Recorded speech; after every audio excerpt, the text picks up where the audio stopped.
Assalamualaikum warahmatullahi wabarakatuh dan selamat sejahtera diucapkan kepada Dr. Ahmad Zamri Mansur dan rakan-rakan sekalian. Kami daripada kumpulan 25 akan membentangkan mengenai isu pendidikan generasi yang tersisih. Kumpulan kami terdiri dari 5 orang iaitu binti Adnan, Muhammad Syafiq Ifni bin Muhammad Azizan, Nur Arina binti Zulkifli, Siti Najihah binti Muhammad dan Fatihah Syuhada binti Raifi. Seterusnya,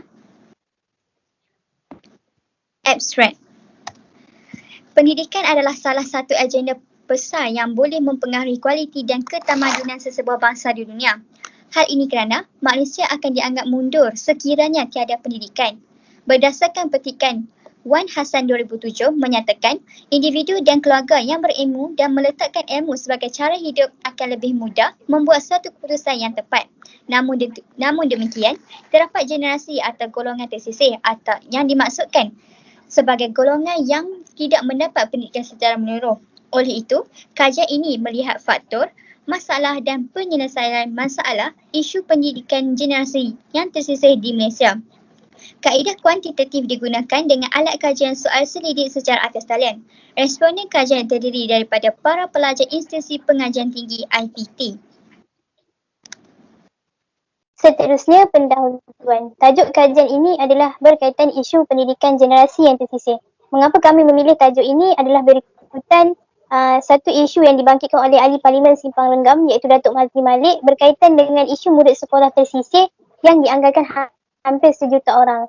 Maka melihat kepada isu ini, kami merasakan tajuk ini amat penting untuk dianalisa apakah punca kepada isu-isu pendidikan yang semakin membimbangkan dan kesannya kerana isu ini sudah lama wujud dari sejak sebelum pandemik COVID-19 lagi. Dan generasi yang tersisih adalah merujuk kepada sekumpulan pelajar yang tercicir berikutan tiada pembelajaran secara bersemuka kesan daripada pandemik COVID-19.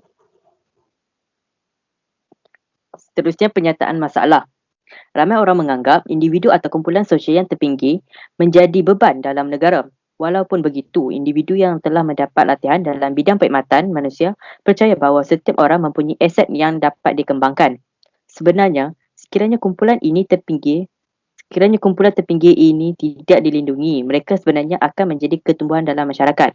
Selain alasan kemanusiaan, komuniti terpinggir memerlukan pertolongan dan rawatan disebabkan oleh beberapa faktor iaitu, yang pertama, kesan dan masa penolakan masyarakat merosakkan anggota masyarakat yang mengalaminya tanpa campur tangan.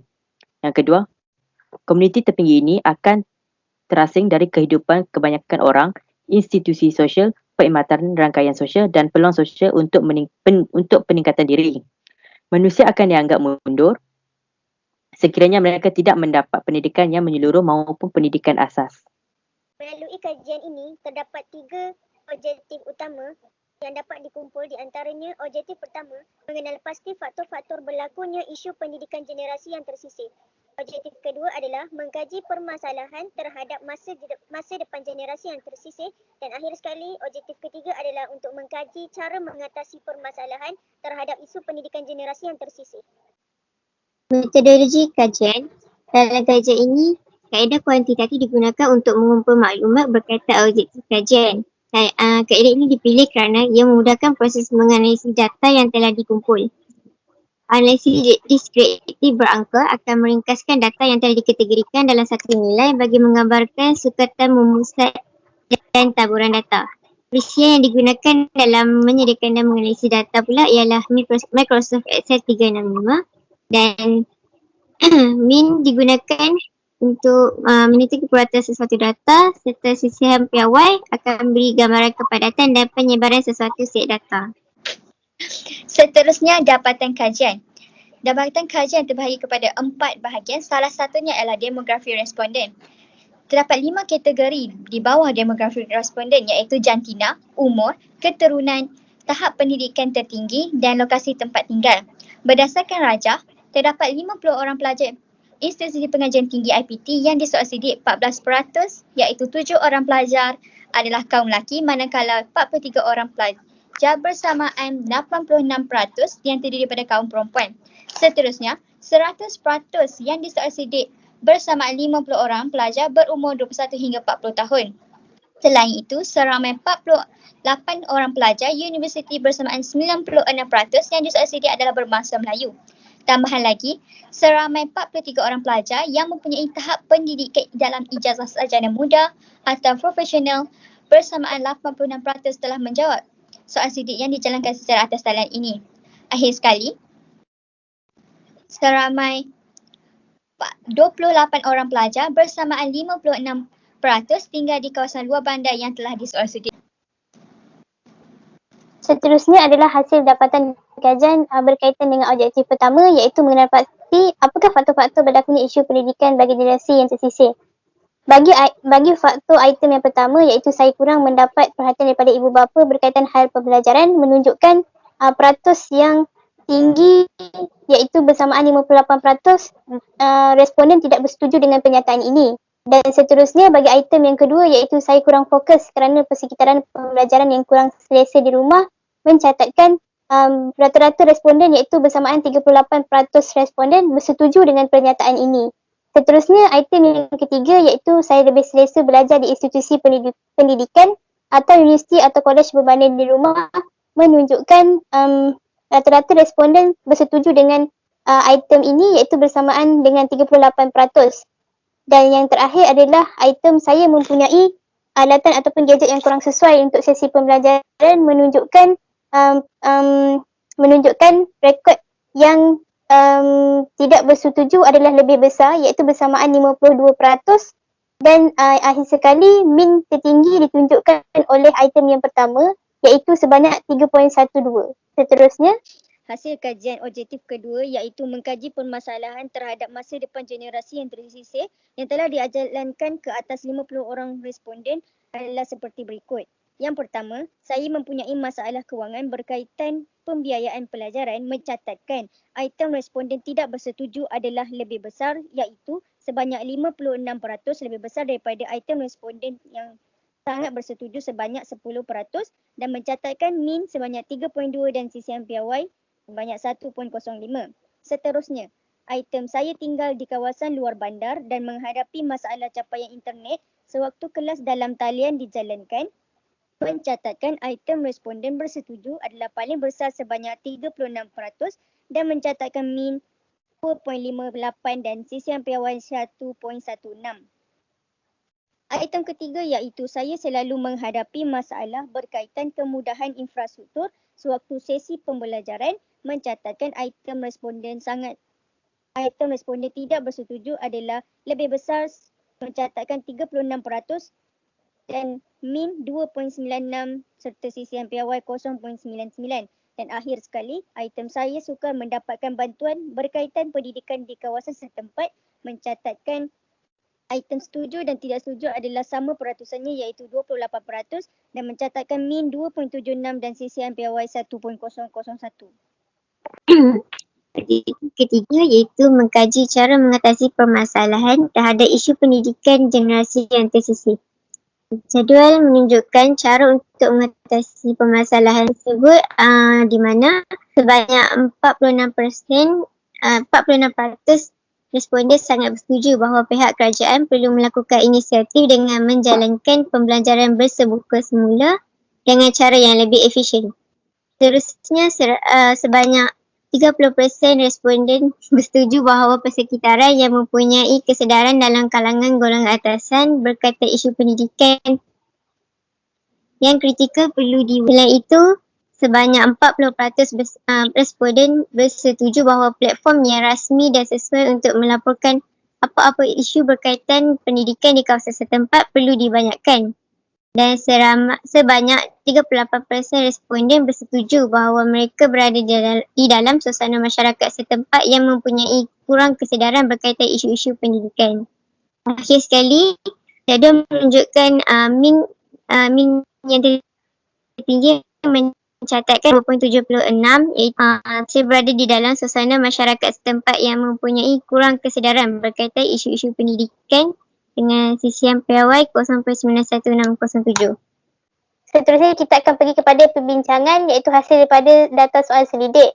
Bagi objektif pertama iaitu mengenal pasti faktor-faktor berlakunya isu pendidikan bagi generasi yang tersisih, kami mendapati bahawa peranan ibu bapa adalah peranan yang paling penting dalam membina masa hadapan anak-anak melalui komunikasi. Hal ini ditunjukkan melalui faktor peranan ibu bapa menunjukkan min yang paling tertinggi dalam hasil data. Hal ini kerana kasih sayang dan perhatian daripada ibu bapa akan menjadi satu motivasi kepada prestasi pembelajaran anak-anak. Namun begitu, keadaan persekitaran pembelajaran juga harus diberikan perhatian kerana keadaan persekitaran pembelajaran yang kurang kondisif akan mempengaruhi kefokusan anak-anak dan ditambah pula dengan masalah-masalah lain. Contohnya seperti masalah-masalah kewangan, masalah kekeluargaan ataupun masalah persekitaran pembelajaran di rumah. Dan yang terakhir adalah penggunaan gadget telah menjadi satu keperluan kepada pelajar seiring dengan perkembangan teknologi pada masa kini. Namun ia harus dikawal dengan baik oleh ibu bapa dan pelajar itu sendiri supaya tidak berlakunya banyak masalah dan gejala sosial.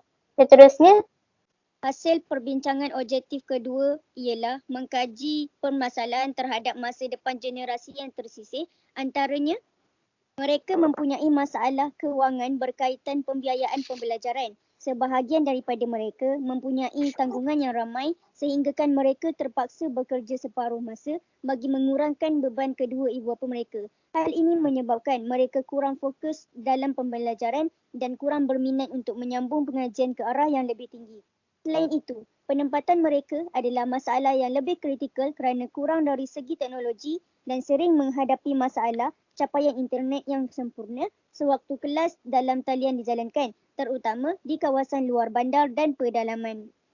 Mereka terpaksa keluar dari kelompok mereka dan mencari tempat yang mempunyai jaringan internet yang lebih baik bagi mengelakkan permasalahan ketika kelas sedang berlangsung.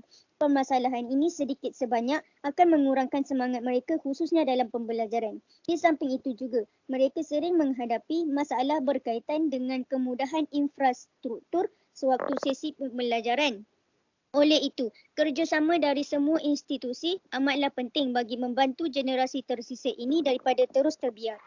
Objektif ketiga iaitu mengkaji cara mengatasi permasalahan terhadap isu pendidikan generasi yang tersisih. Antaranya adalah kerajaan akan memperluaskan sekolah komprehensif di kawasan pedalaman. Langkah ini sejajar dengan usaha kerajaan untuk merapatkan jurang pendidikan dalam kalangan kaum yang masih jauh ketinggalan. Seterusnya adalah kerajaan boleh mempergiatkan lagi kempen kesedaran dalam penggunaan komputer dan juga ICT terutama di kawasan luar bandar, kawasan pedalaman dan perkampungan orang asli. Langkah ini dapat langkah serta pendekatan yang harus dijalankan ini perlulah mendapat kerjasama daripada pihak berkenaan dan juga masyarakat setempat. Hal ini dapat membantu menyedarkan masyarakat Malaysia di kawasan luar bandar tentang kepentingan ICT serta faedah yang boleh didapati dalam penggunaan ICT. Dan akhir sekali adalah program yang dijalankan dalam kempen kesedaran yang telah dilancarkan oleh kerajaan iaitu e-Community Malaysia boleh menempatkan bahan digital di setiap kawasan dalam menggalakkan penggunaan digital dalam kalangan masyarakat. Yayasan Basmi Kemiskinan atau YBK ditubuhkan bertujuan memastikan pengurangan kemiskinan dan ketidaksamaan serta kerajaan juga telah melaksanakan rancangan pembangunan yang beragam di kawasan luar bandar. Kerajaan telah memberi bantuan dari segi kewangan berjumlah RM21.4 juta daripada peruntukan tabungan kumpulan wang amanah pelajar miskin kepada 179,227 pelajar. Kerajaan kini dalam usaha meningkatkan kemudahan ICT di seluruh sekolah termasuk di kawasan pedalaman bagi memberi pendedahan kepada pelajar tanpa mengira ke peringkat umur mengenai penggunaan ICT ini. Kesimpulannya, perkembangan pendidikan di Malaysia telah mengalami banyak perubahan terutama dari segi era penjajahan dan sehingga era pasca kemerdekaan. Pembaharuan sektor pendidikan adalah intipati penting untuk memperkukuhkan perpaduan nasional kerana pendidikan adalah peneraju pembentukan masyarakat. Masalah-masalah yang melibatkan isu-isu pendidikan perlu diselesaikan segera, bukan dibiarkan senyap begitu sahaja. Oleh itu, untuk mencapai matlamat perpaduan negara yang kukuh, seluruh masyarakat perlu berganding bahu seiring dengan usaha murni kerajaan melalui dasar-dasar dan rancangan baru. Lampiran A menunjukkan soal sidik, pautan atau link bagi soal sidik yang diedarkan secara atas talian menerusi WhatsApp dengan menggunakan Google Form. Soal sidik ini diedarkan kepada 50 responden yang terdiri daripada para pelajar institusi pengajian tinggi IPT. Lampiran B ialah pembuktian pengumpulan data. Pengumpulan data dilakukan secara perbincangan di WhatsApp. Itu sahaja daripada kami. Sekian, terima kasih.